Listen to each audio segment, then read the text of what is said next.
Dubbaka assembly నియోజకవర్గం దుబ్బాక పాత మండలం ప్రస్తుత భూపల్లి అక్బర్పేట మండలానికి సంబంధించిన ఒక సర్పంచ్ గారు వారి అన్న కూతుర్ని సిద్దిపేట ఆసుపత్రికి డెలివరీ తీసుకెళ్లారు.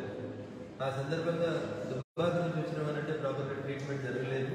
చివరికి సాయంత్రం ఉదయం 5 గంటలకు పోయిన అమ్మాయికి సాయంత్రం 5 గంటలకు ఆపరేషన్ చేస్తే ఆ అమ్మాయికి పుట్టినటువంటి చనిపోవడం జరిగిందని ఆ సర్పంచ్ గారు ఆవేదన వ్యక్తం చేసినప్పుడు సండే కదా ఈరోజు ఆసుపత్రిలో పని జరుగుతుందా ఎట్లా అనేది సడన్ ఎక్స్పెక్షన్ చేయడానికి ఇక్కడికి రావడం జరిగింది.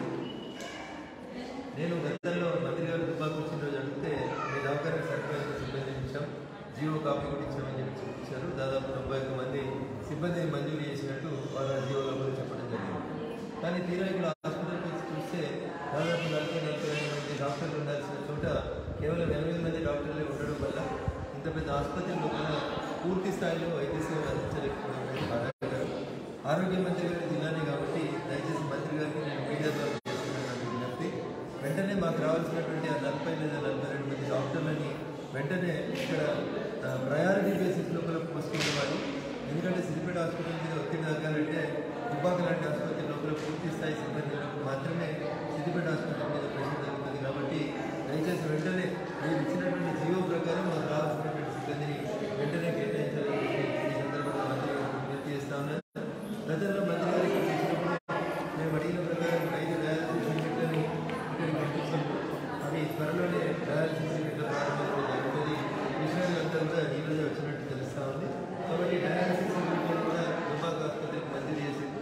అదే రకంగా ఒక బ్లడ్ స్టోరేజ్ కోసం ఉంది. ఎందుకంటే బ్లడ్ స్టోరేజ్ దగ్గర రకరకాలైనటువంటి ఇబ్బందులు ఉన్నాయి కాబట్టి బ్లడ్ స్టోరేజ్ యూనిట్ కూడా దుబ్బాక ఆసుపత్రికి మంజూరు చేయాల్సిందిగా అప్పీల్ చేస్తూ వైద్యులకి ఇక్కడ పనిచేస్తున్నటువంటి సిబ్బందికి మేము పూర్తి స్థాయిలో భరోసాగా ఉంటాం, అండగా ఉంటాం.